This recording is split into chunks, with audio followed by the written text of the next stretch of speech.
기도로 신앙 고백하겠습니다.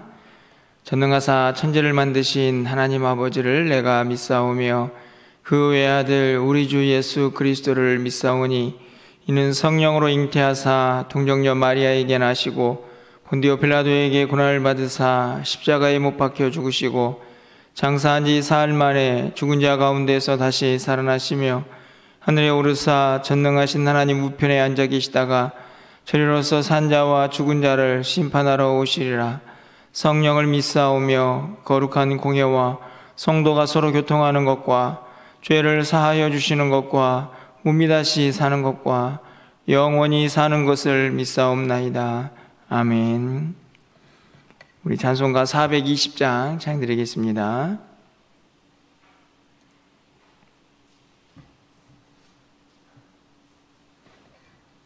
찬송가 420장입니다.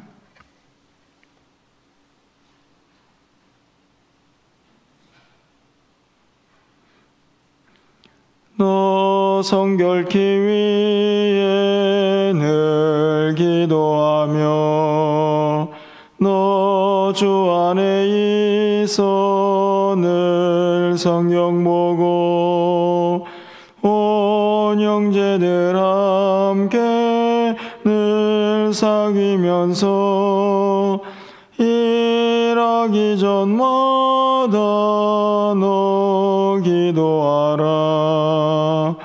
너 성결케 위에 내 머리 숙여 저 은밀히 계신 내 주께 빌라. 주 사귀어 살면 주 닮으리니 널 보는 이마다 주 생각하리. 너 성결케 위에 주 따라가고 일 다급하여도 당황치 말고 참 즐거울 때나 또 슬플 때나 너 주님만 믿고 늘 따라가라. 너 성결케 위에 늘 기도하며 내 소원을 주께 다 맡기어라. 너 성령을 받아 주 섬겨 살면 저 천국에 가서 더 잘 섬기리. 아멘. 오늘 하나님 말씀은 사사기 19장 1절에서 10절까지 말씀입니다.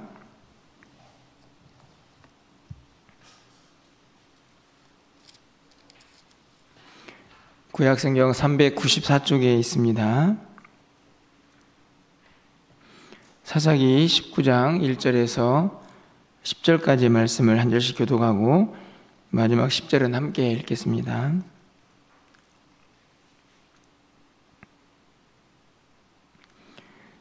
이스라엘의 왕이 없을 그때에 에브라임 산지 구석에 거류하는 어떤 레위 사람이 유다 베들레헴에서 첩을 맞이하였더니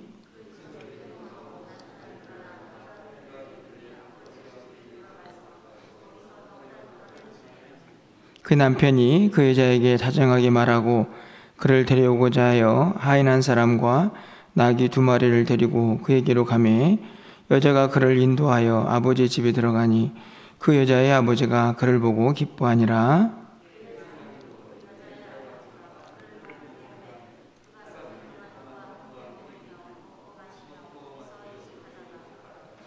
넷째 날 아침에 일찍 일어나 떠나고자 하매 그 여자의 아버지가 그의 사위에게 이르되 떡을 조금 먹고 그대의 기력을 돋운 후에 그대의 길을 가라 하니라.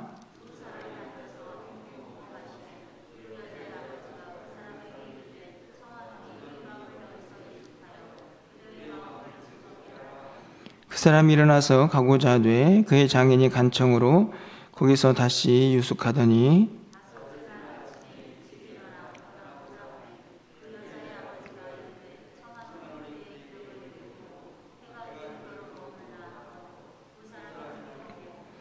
그 사람이 첩과 하인과 더불어 일어나 떠나고자 하매 그의 장인 곧 그 여자의 아버지가 그에게 이르되 보라 이제 날이 저물어 가니 청하건대 이 밤도 유숙하라.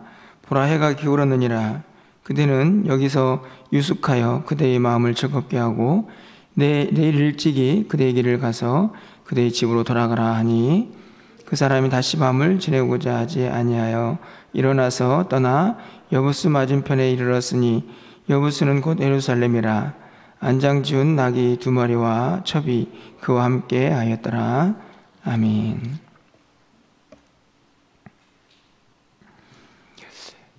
사사기의 말씀을 통해서 이스라엘의 왕이 없을 그때에 자기의 소견이 옳은 대로 살았던 사람들의 모습을 17장 이하에서 계속 살펴보고 있습니다. 어찌 보면 사사기 전체의 모습이라고 말할 수도 있겠지만 특별히 17장 이하에서는 구체적으로 이스라엘 왕이 없었을 때라고 그렇게 기록을 하면서 그 시대의 암울함을 우리에게 드러내고 있습니다. 오늘 19장도 마찬가지죠. 1절에서 보면 이스라엘의 왕이 없을 그때에 라고 기록을 하고 있습니다. 17장 또 18장에서는 왕이 없을 때에 한 개인의 가정이 어떻게 무너지고 또 한 지파가 어떻게 무너졌는가 하는 것을 우리가 살펴볼 수 있었다면 19장 이하에서부터는 이 왕이 없을 때에 더 나아가서 한 나라가 한 민족이 어떻게 무너질 수 있는가 하는 것을 보여주고 있는 장면이라고 우리가 이해할 수 있습니다. 오늘 본문에 있는 내용을 좀 잠깐 정리를 해드리면 오늘 19장 1절에서는 이 이스라엘 왕이 없을 그때에 에브라임 산지 한 구석에 있던 한 레위인의 이야기로 시작을 합니다. 그가 첩을 맞이했는데요. 그 첩이 행음한 이후에 그 남편이죠. 레위인을 떠나서 자기 친정으로 돌아가 버리는 사건이 발생을 합니다. 오늘 본문에 보면 그 첩이 행음했다 이렇게 기록이 되어 있는데 다른 성경을 보면 그 첩이 화가 났다 이렇게 번역을 하기도 합니다. 그렇게 떠나서 친정집으로 도망을 가는데요. 4달이 지나도록 돌아오지 않자 그녀를 찾아서 이 레위인이 그 친정집, 다시 말하면 장인집이겠죠. 그 집으로 가서 이 장인을 만나서 그와 함께 이야기를 하고 먹고 마시는 중에 5일째가 된 그날 저녁 무렵에 다시 길을 나서는 장면이 오늘 본문의 10절까지의 내용입니다. 오늘 본문에서 우리가 좀 생각해 보아야 할 아주 중요한 내용 중에 하나는요, 왜 또 레위인인가 하는 것입니다. 여러분 어떻게 생각하십니까? 이 17장부터 왕이 없을 그때에 라고 시작하는 이 반복되는 구절, 그리고 한 개인, 한 가정, 그리고 한 지파, 또 오늘 19장부터 시작하는 이스라엘 전체에 닥쳐오는 이 죄와 또 위기, 이것들 가운데 어김없이 빠지지 않는 한 인물은 레위인이라고 등장을 합니다. 저는 평상시에 그냥 의미 없이 읽다가 설교 준비를 하면서 그런 질문이 문득 들었습니다. 왜 자꾸 이 안타까운 이스라엘 백성들의 이 죄와 또 이 사건 속에 자꾸 레위인이 등장을 하는가 하는 것이죠. 여러분 어떻게 생각하십니까? 그냥 성경의 기록이지라고 생각을 할 수도 있겠지만 오늘 본문에 있는 말씀을 통해서 보면 왜 자꾸 레위인이 이 안타까운 사건 속에 등장을 하는가를 한번 생각해 보아야 하지 않을까 그렇게 여겨집니다. 여러분, 레위인이 어떤 사람인가요? 이스라엘 백성 전체가 하나님의 구별된 백성이다 라고 말한다고 하면 그 안에서 레위인들은 또 특별히 구별된 사람들이죠. 하나님을 섬기고 말씀으로 이스라엘 백성들을 가르치고 어떤 면에서는 그들에게 이 모범이 되어야 할 그런 사람들이라고 말할 수가 있습니다. 그런데 안타깝게도 왕이 없어서 자기의 소견대로 행하는 이 안타까운 시대에, 이 암울한 시대에 여러 가지 사건 속에 레위인이 어김없이 빠져 있다는 것이죠. 들어가 있다는 사실입니다. 저는 이 모습을 통해서 오늘 성경은 이런 질문을 우리에게 하고 있지 않나 하는 생각을 갖습니다. 이 시대가 정말 암울한데 그 안에서 특별히 구별된 하나님의 사람들이 그 역할들을 잘 감당하고 있는가 하는 것이죠.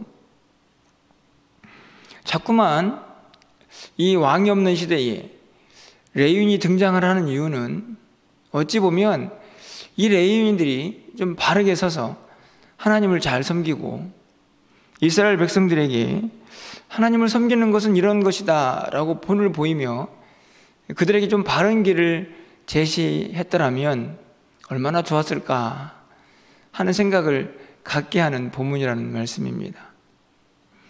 저는 오늘 이 본문을 보면서 동일하게 오늘 우리에게도 질문을 하고 있다라는 생각을 합니다. 이 시대가 참 암울하죠. 어디로 가야 할지 방향을 잡지 못하고 도대체 무슨 일이 벌어질지 예측하기도 어려운 그런 시대를 살고 있습니다. 그 가운데 과연 하나님의 구별된 백성들, 이 땅 가운데에서 빛이다, 소금이다, 그렇게 일컬어지는, 그렇게 살라고 부름을 받은 우리 믿는 사람들, 그리스도인들, 하나님의 자녀들, 우리들은 과연 제 역할을 감당하고 있는가 하는 질문을 동일하게 던져보게 되는 것입니다. 안타깝게도 17장 이후에서 벌어지는 이 이스라엘 백성들의 사건 속에서 레위인들은 이 어떤 레위인이라고 이렇게 일컬어지는 한 인물은 그들에게 하나님의 말씀으로 길을 제시하기보다는 오히려 사건 속에서 휘말려서 그 사건을 더 크게 하는, 이후에 살펴보겠지만 이 한 레위인은 엄청난 이 소용돌이를 이 이스라엘 전체에 일으키게 되는 것을 볼 수 있습니다. 오늘 먼저 말씀을 통해서 여러분들에게 함께 기도 제목을 나누고 싶은 것은 오늘 나는 내가 속해 있는 공동체 안에서 어떤 모습으로 서 있는가 하는 것을 좀 기도할 수 있었으면 좋겠다라는 생각이 듭니다. 혹시 믿지 않는 사람이 있는 우리 가정이라고 하면 우리 가정 속에서 나는 어떤 모습으로, 어떤 그리스도인으로 서 있고 그들에게 비춰지고 있는가, 정말 본이 되고 있는가, 그들에게 빛을, 그들에게 길을 제시하고 있는가. 조금 더 넓은 의미로 내가 속해 있는 학교든 직장이든 또 내가 속해 있는 이 지역이든, 그리고 또 우리 멸류관교회는 이 지역에서 정말 빛의 사명을, 소금의 사명을 감당하고 있는가 하는 이 질문과 이 기도가 또 우리에게 오늘도 여전히 있어야 하지 않나 하는 생각을 이 어떤 레위인이라고 시작하는 이 19장에서 다시 한번 도전을 받게 됩니다. 그런 생각을 더 간절하게 하는 이유는요, 오늘 나타나고 있는 이 레위인의 모습이 어찌 보면 상당히 한심하다 이런 생각이 들기 때문입니다. 그 이유를 좀 살펴보면 오늘 1절과 2절 말씀에서요, 이 레위인이 첩을 맞이합니다. 첩이란 존재가 어떤 사람인가요? 이미 본래 자기가 택해서 아내로 맞이한 여인이 있었던 것이죠. 그리고 또 다른 여인을 아내로 맞이한 것입니다.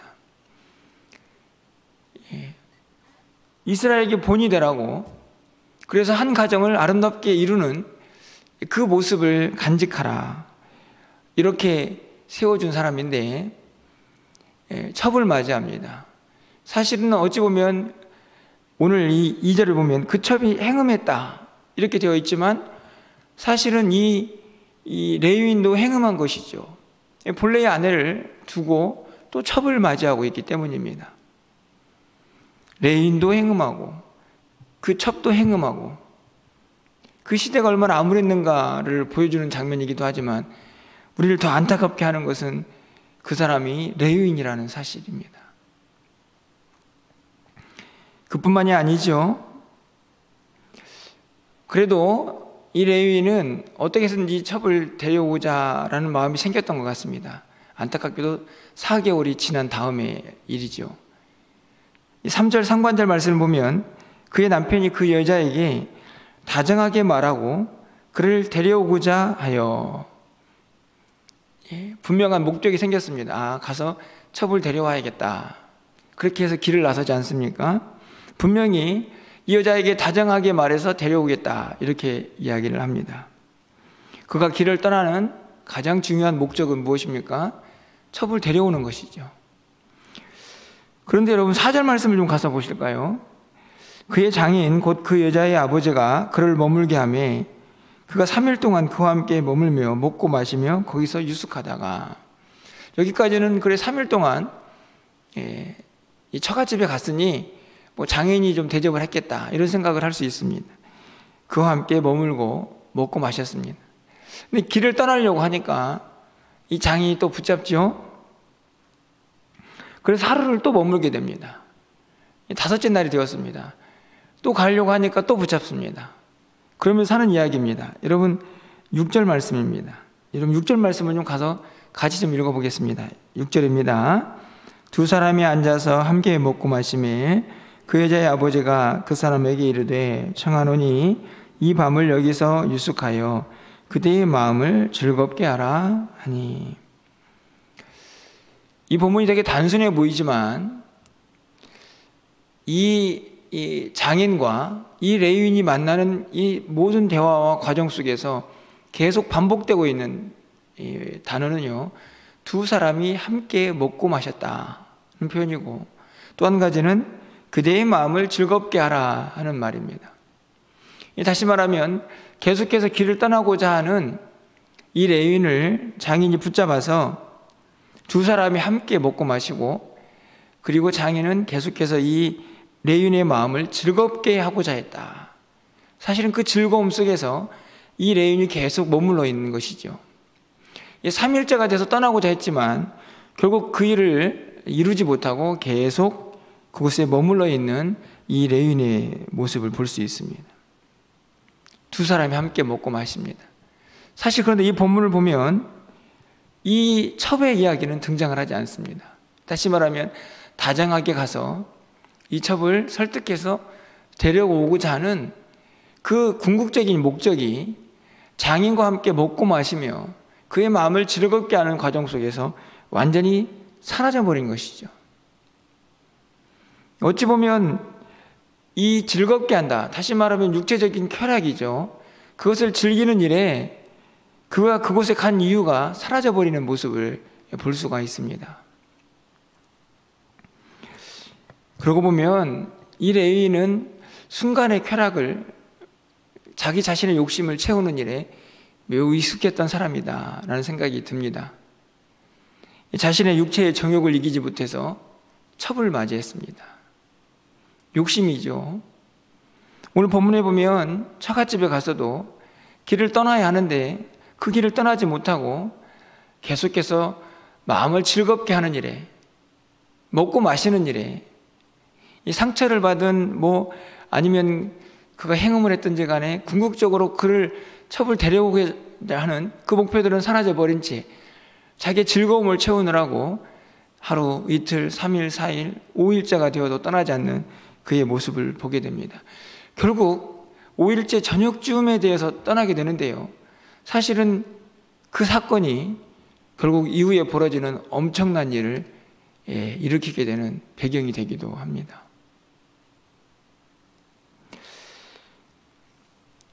어찌 보면 이 레위인에게는요, 그의 삶의 전체에서 또 오늘 본문에 이 첩의 집에 가서 그가 해야 할 분명한 목표와 사명이 있는 존재라는 사실을 우리는 알게 됩니다. 레위는 하나님으로부터 특별히 구별되어서 그 백성들에게 빛과 소금의 사명을 감당하고 하나님을 잘 섬기는 모습을 삶으로 또 실제적으로 그의 행동을 통해서 보여주어야 하는 사람입니다. 오늘 본문에서도 여전히 그 장인집에 가서도 그가 해야 할 일은 어찌된 일인지 그곳을 떠나서 그곳에 머무르고 있는 이 첩을 잘 설득해서 데려오고자 하는 것이 그의 목표였죠. 궁극적으로 그것을 이루지만 그는 역시나 자기 육체의 즐거움을 즐기는 일에 한껏 빠져있는 모습을 우리가 살펴볼 수 있습니다. 여러분 어떠신가요? 왜 이 레위는 자기가 해야 할 일을 잊어버린 채 자꾸만 이 자기 자신의 욕심, 그 즐거움, 그 쾌락을 취하는 데 빠져 있을까? 그 이유는 단 한 가지입니다. 다시 1절로 돌아가야죠. 이스라엘의 왕이 없을 그때에 분명히 눈에 보이는 정치적인 왕을 의미하지만 이 말씀은 이미 설교를 또 이미 말씀을 드렸던 것처럼 그의 중심에 하나님이 없기 때문입니다. 레위이지만 특별히 하나님을 섬기라고 구별되어 그렇게 택함을 받은 지파지만 하나님이 없는 백성은 이 세상 속에서 그의 사명을 제대로 감당할 수 없다는 사실을 분명하게 드러내는 것이죠. 결국에는 자기의 욕심을 채우느라고 자기가 해야 할 그 사명을 다 잊어버린 채 살아갈 수 있다는 사실을 분명하게 가르쳐 줍니다. 저는 우리도 예외는 아니라고 생각이 듭니다. 우리의 중심에 하나님이 왕으로 임재하지 않으시면, 하나님이 우리의 삶을 다스리시고 또 지배하지 않으시면 우리는 언제든지 무너질 수 있는 존재다. 이 세상에서 자신의 사명을 감당하기 매우 어려운 사람들이라는 사실을 오늘 본문은 우리에게 또 한번 가르쳐주고 있다고 생각이 듭니다. 오늘 아침에 함께 기도할 때는요, 오늘 좀 두 가지 모습을 좀 함께 기도했으면 좋겠습니다. 첫째로는 하나님, 제가 정말로 하나님의 사람답게 주어진 사명을 잘 감당하면서 이 세상을 살아가고 있습니까? 하는 질문을 좀 던졌으면 좋겠고요. 또 한 가지는 혹시나 세상적인 것들을 즐기느라고 하나님을 잃어버린 채 하나님이 원하시는 삶을 망각하고 살고 있지는 않은지 우리의 모습을 좀 돌아보면서 또 회개할 것은 회개하고 또 결단할 것은 결단하면서 하나님과 더 가까이 나아갈 수 있는, 또 오늘 우리의 삶이 될 수 있는 그런 은혜가 우리 가운데 있기를 소망해 봅니다. 오늘도 기도하실 때에 하나님께서 여러분에게 들려주시는 음성을 우리 마음속에 새기고 또 붙잡고 그 하나님과 또 교제하시면서 그 하나님과 깊은 묵상의 자리로 나아가셔서 우리의 삶을 점검하고 또 하나님 앞에 더 가까이 나아갈 수 있는 이 아침이 되시기를 주님의 이름으로 간절히 축원합니다. 기도하겠습니다. 좋으신 하나님, 왕이 없는 이스라엘 백성들의 삶의 모습을 통하여 다시 한번 연약한 우리의 모습을 돌아봅니다. 참으로 안타까운 사건들 속에 왜 자꾸만 레위인이 등장을 하고 있는지, 하나님을 잘 섬기도록 특별히 구별된 그 지파들이, 또 그 한 사람들이 왜 이렇게 망가지는 이 사건 속에 자꾸만 등장을 하는지 오늘 우리의 모습을 이 말씀을 통하여 돌아봅니다. 이 땅 가운데에서 하나님의 그 생명의 복음을 증거하고 빛과 소금의 사명을 감당하며 어저어져가는 이 땅을 밝히고 썩어져가는 이 땅을 다시 살리라고 우리를 부르시고 택하여 주셨는데, 과연 정말 우리는 그런 모습으로 이 땅에 서 있는지 오늘 말씀을 통하여 다시 한번 교훈을 받고 도전을 받습니다. 하나님, 말씀하여 주옵소서.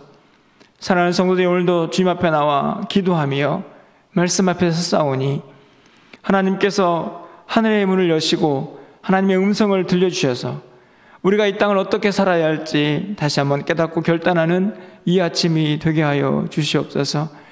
혹시나 우리가 연약한 모습으로 이 세상을 살아가면서 이 세상이 주는 즐거움 가운데에 푹 빠져서 주님이 주신 사명을 잊어버리고 살고 있지는 않습니까? 주님 용서해 주시고 다시 우리를 일으켜 주셔서 다시 회복시켜 주셔서 하나님의 뜻을 온전히 분별하고 그 뜻을 이루어갈 수 있는 하나님의 사람들이 다 될 수 있도록 주님 도와주시옵소서. 하나님께서 우리에게 맡겨주신 사명이 너무나 귀하고 너무나 아름답고 너무나 막중한 사명인데 그것을 잊어버리지 않도록 주여 오늘도 우리를 깨워주시고 우리를 일으켜 주시옵소서. 우리 멸류관교회도 주님 맡긴 사명 잘 감당하기를 원합니다. 이 지역 어두워져가는 이 땅 가운데에서 생명의 빛을 발할 수 있는 우리 멸류관교회가 될 수 있도록 주여 인도하여 주시옵소서. 12월 한 달 하나님 우리 모두에게 한 해를 잘 마감할 수 있는 지혜를 주시고 또 새로운 한 해를 잘 준비할 수 있는 결단과 용기를 허락하여 주시옵소서. 더 주님과 동행하게 하시고 말씀 앞에서 우리의 삶의 모습을 다시 한번 점검하며 하나님의 뜻을 붙잡을 수 있는 믿음의 사람들이 다 될 수 있도록 주여 도와주시옵소서. 오늘 한 날 우리 사랑하는 성도들 눈동자와 같이 보호하여 주시고 코로나가 계속 기승을 부리고 있지만 저들을 안전하게 지켜주셔서 하나님 믿음 생활하고 하나님 앞에 예배하고 기도 생활하는 데 부족함이 없도록 주께서 인도하여 주시옵소서. 오늘도 우리의 기도를 들어응답하여 주시고 하늘문이 열려지는 놀라운 역사가 우리의 삶 가운데 펼쳐지기를 간절히 소망하옵고 예수 그리스도의 이름으로 기도합나이다. 아멘. 오늘도 말씀